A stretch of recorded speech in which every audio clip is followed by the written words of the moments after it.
Leonardo, mas por que vai atacar agora? Por esse momento do planeta. Nós ainda estamos em guerra na Ucrânia, estamos em guerra lá em Israel com Hamas, né? Também não pode esquecer, tem Israel e Hamas com aquela confusão, Europa com as confusões da Europa, e os Estados Unidos nesse momento de transição política. O chinês faz ali um estudo, olha só, qual é a maior possibilidade? O Trump vencer. Trump assume quando? Janeiro.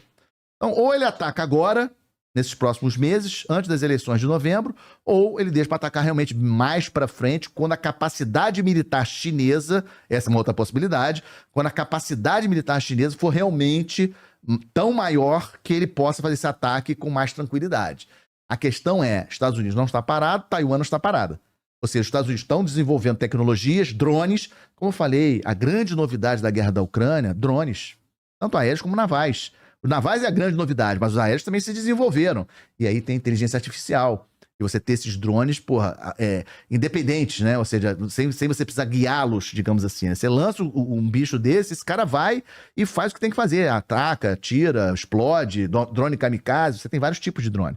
Então essa tecnologia nova de drones, eu acho que pode acelerar também a decisão chinesa, porque ele sabe que os Estados Unidos estão investindo nessa tecnologia de drones, e você imagina, Glauber, ele encher Taiwan desses drones, que vai dificultar um avanço chinês, uma invasão de chinês na ilha. Então, assim, eu vejo esses próximos meses com muita preocupação, assim, na possibilidade de ter efetivamente uma ação militar ali, para aproveitar esse momento, né? E eu não tô vendo ninguém falar nisso agora, pelo menos eu não vi ninguém falar sobre isso, mas eu acho que é um momento bastante tenso aí, lá naquela região, com essa possibilidade, eu acho. Tá, então fazendo esse alerta e essa previsão, né, de uma possibilidade na tua análise, como é que fica o mundo se esse ataque acontece agora em 2024? Olha, de novo, tudo vai depender do tempo que durar. Se a China fizer um ataque rápido, vai ter protesto, vai ter voto na ONU contrário à ação chinesa, mas morre. Assim, porque o problema que comprometeu a Rússia foi que ela não esperava que fosse... A própria Rússia não esperava que fosse demorar tanto tempo na Ucrânia. Posso fazer só uma observação nesse ponto? Pode. O Putin fala que é uma operação especial. Sim. Ele quis acabar logo com isso? Acabar. Quis. Porque eu já escutei em muito podcast aqui... análise que o Putin, ele tá ganhando tempo, os dois lados estão testando poder militar, estão se preparando para um evento maior, e o que ele quer mesmo, ele já conseguiu. O objetivo estratégico dele já está alcançado, então ele não entrou com força, ele entrou com 20% da capacidade. O que você analisa sobre isso? Vamos lá. Vamos lembrar como é que começou o conflito, né? Logo ali no final de fevereiro de 2022, né, quando começou efetivamente as ações, qual foi a principal ação militar russa? Atacar Kiev, que é a coluna de blindados que você falou anteriormente. Sim. Ou seja, o objetivo... Qual era a ideia do Putin? Né? Eu vou conquistar Kiev militarmente, vou tirar o governo. Na verdade, ele foi assessorado, até com certa lógica, de que o Zelensky fugiria, e o Zelensky foi convidado para retirar o governo dele de Kiev e levar para outros países. Então, os russos viram esse cenário antes. Olha, quem é o presidente da Ucrânia? É o Zelensky. Quem é o Zelensky? Um comediante. Esse cara, na hora que eu invadir, ele vai fugir.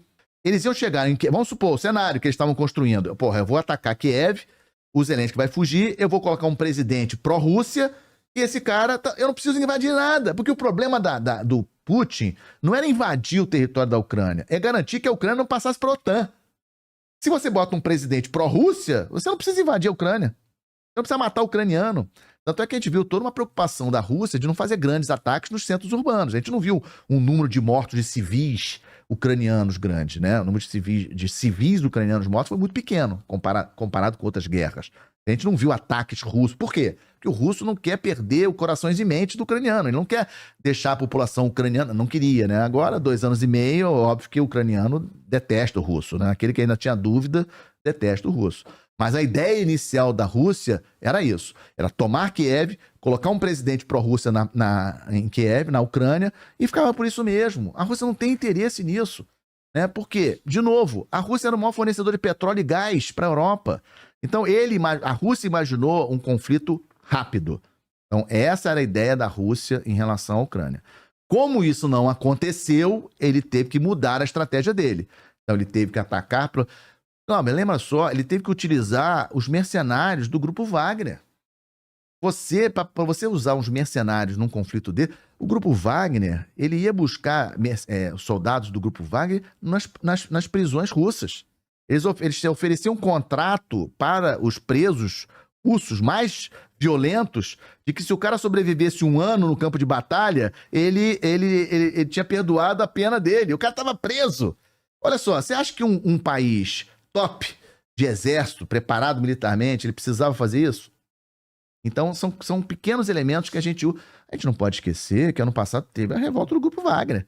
O Grupo Wagner efetivamente recuou, saiu, e teve um grupo, uma parte do Grupo Wagner, que estava indo em direção a Moscou. Isso foi em julho do ano passado. E não foi um ensaio? Foi real? Eu acho que foi real. Tanto é que mataram lá o chefe do Grupo Wagner. Prigozhin. O Prigozhin. Então, assim, eu acho que efetivamente ali foi uma demonstração que nem todos na Rússia estão de acordo com o conflito, na maneira como o conflito está sendo conduzido. O conflito está, sim, tendo efeitos sobre a Rússia. Isso preocupa, obviamente, a elite russa, né? Quem sabe exatamente os números corretos da guerra. E, obviamente, que a população, de uma maneira geral, não tem a informação correta, não sabe exatamente o que está acontecendo no campo de batalha. Então, a situação, voltando para a questão de Taiwan, a gente vê essa questão da Rússia na Ucrânia ainda meio aqui incerta, com a possibilidade do Trump vencer, ele negociar com Putin, negociar com Zelensky, um cessar-fogo ali naquela região, e aí sim os Estados Unidos partir com força para Taiwan, China, proteção daquela região. Por isso é que eu acho que a China deve estar considerando aí, com muito cuidado a possibilidade de ir invadir Taiwan agora. Se não for agora, vai ser mais lá para frente, quando ela realmente tiver uma capacidade militar, que ela possa invadir Taiwan com mais tranquilidade, etc, etc. Mas eu acho que em algum momento ela vai invadir Taiwan, e eu acho esse momento agora um momento muito perigoso. Minha avaliação. E capacidade de defesa de Taiwan, cara? Taiwan tem forças armadas, Taiwan está desenvolvendo, tem marinha, Taiwan tem submarino, que a Ucrânia, por exemplo, não tinha, né? A Ucrânia não tinha submarinos. A Taiwan tem 2 submarinos antigos, está construindo 8 submarinos novos, convencionais, mas são submarinos novos. E no caso de Taiwan, não tem problema de ser convencional, por causa justamente da distância do canal ali. É pequeno, né? Ele não precisa ter um submarino nuclear, né? Então, para Taiwan, ter um submarino convencional, o primeiro já ficou pronto, o primeiro submarino. Então, Taiwan tem uma capacidade militar, sim, né? Se a gente entrar aí nesses rankings aí de poder militar, a gente vê a Taiwan aí 28º, 29º poder militar do mundo. Então, Taiwan tem forças armadas. Ou seja, não vai ser fácil. Mas a China tem um volume, né? E está do lado. Então, a China vai vir com vários navios ao mesmo tempo. Aliás, se você for ver os sites especializados, né, os últimos exercícios militares que a China fez em volta de Taiwan, o desenho daquilo ali é impressionante, né? Então, você vê as áreas, né, de exercício de tiro, por exemplo, que a China faz em volta, no mar, né? Em volta de Taiwan. Você vê vários treinamentos que a China fez em volta da ilha, e aquilo ali, para virar real, é rápido, né? A China está, por exemplo, treinando o embarque de fuzileiros navais chineses em navios comerciais, porque essa também é uma deficiência que a China tem hoje. Ela não tem um número de navios anfíbios, né, militares suficiente para levar os fuzileiros navais em quantidade lá para Taiwan. Esse é um outro ponto. Assim, a China está se preparando, cara. Agora, quando que efetivamente isso vai acontecer, é difícil da gente prever. Eu te faço essa pergunta porque, levando em consideração que os Estados Unidos não entre, né? Os Estados Unidos não entrando, Taiwan deveria se defender sozinho. Isso. Taiwan sabe e aí disso. Tem que ter condições. Taiwan sabe disso. E aí que eu falei para você, Taiwan não está parado. Taiwan está se desenvolvendo, né? Taiwan está se desenvolvendo em termos de defesa. Mas aquilo que eu comentei também já com você, capacidade de defesa demora, né? Não é rápido. Você vai construir submarino, mas um agora, um no outro ano. Não é imediatamente, né? Não é que nem você ir no supermercado e comprar pistola, né? Ou seja, você ter navios de maior porte, você ter capacidade de defesa de maior porte, faz diferença. E aí entra a questão dos drones. Drone você constrói mais rápido, né? Essa é uma diferença importante. Drone você constrói mais rápido. Então essa capacidade de drones que a gente não tem ainda, eu não tenho, os números corretos de qual é a capacidade de drones de Taiwan, mas eu avalio que eles estejam crescendo rapidamente. Então, essa capacidade de drones, especificamente de Taiwan, ajudado pelos Estados Unidos, essa é uma ameaça para a China. E a China também sabe disso. A China, obviamente, tem muitos espiões lá em Taiwan, sabe exatamente o que está chegando lá de armamento, de drone, etc. E ela está botando tudo nesse cálculo, né? E aí eu volto à questão do líder, né? Xi Jinping está com 71 anos, ele quer se eternizar como o grande líder chinês. Ele quer ser o novo Mao Tse-tung e o cara que vai retomar a ilha para a China. Então, todos esses elementos estão na mesa, Glauber. Ele está vendo questão americana, possibilidade do Trump assumir em janeiro, ele está vendo essa questão dos drones, que é uma coisa que você pode aumentar a capacidade de Taiwan rapidamente. Ele está olhando tudo isso. E aí ele joga isso na mesa para decidir qual é o melhor momento, efetivamente, de invadir a ilha. Mas na minha avaliação, volto a insistir, China vai invadir Taiwan. Se não vai ser agora, em algum momento eles vão invadir Taiwan. Tá. Antes de entrar no tema Israel e para concluir esse tema China-Taiwan, tem um superchat que o Mano Walter vai ler agora. Isso Fala aí, mesmo, Mano irmão. Walter. Foi o Robson 2.0. Ele mandou aqui, ó. A China invadir agora Taiwan teria que se mobilizar. Os Estados Unidos saberiam disso e teriam tempo para mobilizar forças para defender Taiwan ou não? Esse é o superchat de quem? Do Robson 2.0. Robson, excelente questão. Aí tem uma questão também geográfica. Foi muito boa a pergunta, Robson. Tem a questão geográfica, né? Os Estados Unidos ele possui a 7ª esquadra lá no Japão, né? A 7ª esquadra americana, ela fica sediada no Japão. Inclusive tem um porta-aviões dos Estados Unidos permanentemente alocado à 7ª esquadra, ou seja, é uma esquadra muito poderosa que os Estados Unidos têm lá no Japão, mas não é suficiente. Os Estados Unidos, se efetivamente, aquilo que eu comentei antes, né, eu tenho minhas dúvidas se os Estados Unidos vão atacar os navios chineses efetivamente, mas se a gente assumir que sim, que os Estados Unidos vão efetivamente se contrapor contra os chineses, os Estados Unidos vão ter que ter reforço lá da costa oeste. E aí os navios têm que sair lá de San Diego, né, do Havaí, para cruzar o Pacífico e chegar na área de operações. Tudo isso o chinês sabe, né? O chinês tem isso no quadro dele, assim, né? É o que a gente chama, lá no planejamento militar, lá na Escola de Guerra Naval, a gente chama de fator tempo-distância, né? Os caras sabem quanto tempo vai demorar para sair um porta-aviões dos Estados Unidos lá da costa oeste americana, cruzar o Pacífico, chegar lá. Ou seja, não dá tempo. Não dá tempo. Ou seja, a China é muito mais próxima de Taiwan do que os Estados Unidos teria condições de reagir. Como os Estados Unidos não sabem quando que isso vai acontecer, o que os Estados Unidos faz? Ele tem aumentado a presença de navios permanentemente na região, além dos que já estão lá no Japão. Sim. Mas para fazer isso, ele tem que resolver a guerra da Ucrânia e tem que resolver a guerra de Israel com Hamas, que está ocupando a marinha americana mais do que eles pensavam. Então, primeiro, o Trump vai resolver, na minha avaliação, caso ele seja eleito, ele vai tentar, né, e eu acho que ele vai conseguir, estabilizar a questão da guerra da Ucrânia com a Rússia.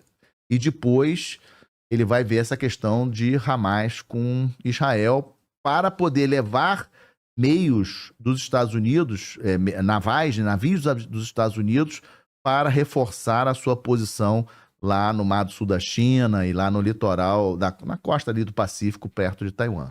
Professor, para ficar registrado, qual é a força militar dos Estados Unidos na região ali? Os Estados Unidos ele tem a 7ª esquadra, como eu falei, que é um conjunto de navios. Sim. Ele tem um porta-aviões, daqueles 11 que eu comentei que os Estados Unidos têm. Um deles fica no Japão. Ele tem fragatas, contra-torpedeiros, submarinos, assim, uma quantidade razoável ali na 7ª esquadra. Ele tem alguns navios em Guam, que é uma ilha que fica relativamente próxima.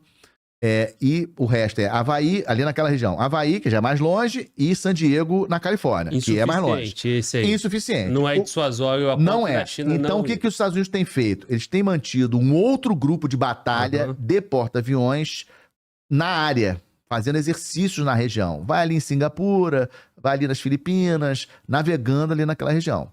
Mas o que aconteceu recentemente? Com esse prosseguimento da guerra de Israel contra Hamas, e eu acredito que os seus ouvintes também estejam acompanhando, aquela questão dos Houthis atacando o tráfico mercante, os Estados Unidos teve que levar um grupo de batalha do Theodore Roosevelt, que é outro porta-aviões americano, para a região do Oriente Médio. Então, se não tivesse esse conflito lá com os Houthis e com Israel, Hamas, ele teria um grupo de batalha inteiro que ele deixaria lá no Mar do Sul da China. Então, a questão de Ucrânia com Rússia e a questão de Israel com Hamas está sugando, digamos assim, uma energia militar dos Estados Unidos que ele quer concentrar lá na região. Por isso é que eu falo que o momento, militarmente falando, ele é bastante interessante para a China invadir, porque os Estados Unidos tem que se preocupar com a guerra na Ucrânia, tem que se preocupar com Israel e Hamas, ou seja, é um momento, se o Trump assume e ele resolve essas duas questões, os Estados Unidos vão ficar livres para concentrar suas forças navais ali em cima da China. E aí a possibilidade dele invadir Taiwan. Porque, na verdade, é o seguinte, embora a gente tenha discutido, eu tenha falado que eu acho que os Estados Unidos não vão atacar um navio chinês, a gente não tem certeza, né, Glauber? Pode ser que não, pode ser que os Estados Unidos ataquem. Então o chinês está olhando isso tudo. Então o momento de maior vulnerabilidade dos Estados Unidos na região, eu acho que é agora, nesses próximos meses. Agora, o chinês, sabendo disso, ele não vai deixar os conflitos acabarem, né? Ele vai ficar estimulando... Isso. Outros pontos de atenção, né? Essa dos Houthis, pô, como é que eles não conseguem... É uma coisa inacreditável. Né? Um grupo daquele fazer o estrago que é uma coisa impressionante, né? Eu falo isso toda hora lá no Conexão Gel, lá no meu canal, e assim, os Houthis, eles é um pequeno grupo, eles ocupam cerca de 1/3, 1/4 do território do Iêmen, que é o país mais pobre da Península Arábica, né? Mas é que eles recebem ajuda do Irã. Né? O Irã tem uma indústria de defesa também bastante avançada. O Irã fornece esses drones para os Houthis e os Houthis têm realizado ataques quase que diariamente ao tráfico mercante. É porque a nossa mídia, infelizmente, não mostra isso, né? Mas os Houthis têm efetuado ataques quase que diariamente ao tráfico mercante na região. 2 navios mercantes já foram afundados, Glauber. 50% a 60% de todo o tráfico mercante que passava pelo Mar Vermelho está passando pela Rota do Cabo, lá pelo Cabo da Boa Esperança, ali na África do Sul. Isso tem um gasto a mais, né, de frete de navio, ou seja, para você poder... o preço dos seguros para os navios ali foi para a estratosfera. Então, assim, é impressionante como que o Ocidente não consegue resolver aquela situação. Tivemos agora, sexta-feira, um ataque exitoso de drone Houthi em Tel Aviv. Eles lançaram um drone lá dos Houthis, lá do território dos Houthis no Iêmen. Esse drone foi voando, chegou em Tel Aviv, que é a capital econômica de Israel, matou uma pessoa, feriu 10. E aí Israel retalhou. De sábado para domingo, Israel fez um ataque forte contra o porto de Hodeida, que é o principal porto controlado pelos Houthis. E foi um ataque bem exitoso, né? Hoje de manhã eu ainda vi cenas de incêndio em alguns tanques de combustíveis lá do porto de Hodeida. A capacidade dos Houthis de combater um incêndio de grandes proporções, incêndio de combustível, etc., mostrou-se insuficiente e aquele incêndio está comendo aqueles tanques, todo o parque ali de reabastecimento ali do porto de Hodeida está sendo consumido pelo incêndio. Estava, pelo menos, na última vez que eu olhei hoje, estava sendo consumido pelo incêndio. Então, o Glauber, esses caras estão fazendo esses ataques desde novembro. Nós já estamos em julho. Desde novembro do ano passado que esses Houthis estão atacando o tráfico lá e o Ocidente não resolve essa situação. E aí isso obrigou os Estados Unidos, como eu comentei com você, a deslocar o grupo de batalha do Theodore Roosevelt, que é um dos 11 porta-aviões nucleares americanos, para a região, para tentar ajudar ali agora. Acabou de acontecer, né? Um grupo de batalha que estava na região do Eisenhower voltou para Norfolk, na Virgínia, nos Estados Unidos, e aí o Theodore Roosevelt veio do Mar do Sul da China para a região, já chegou lá. Ou seja, então, toda essa capacidade militar que os Estados Unidos está gastando na região, obviamente, e se resolver a questão ali de Israel e Hamas, ele consegue pegar esse grupo de batalha do Theodore Roosevelt e botar no Mar do Sul da China. E aí você aumenta a presença de navios dos Estados Unidos na região, e isso obviamente pressiona qualquer decisão da China de fazer alguma coisa em relação a Taiwan. Sim.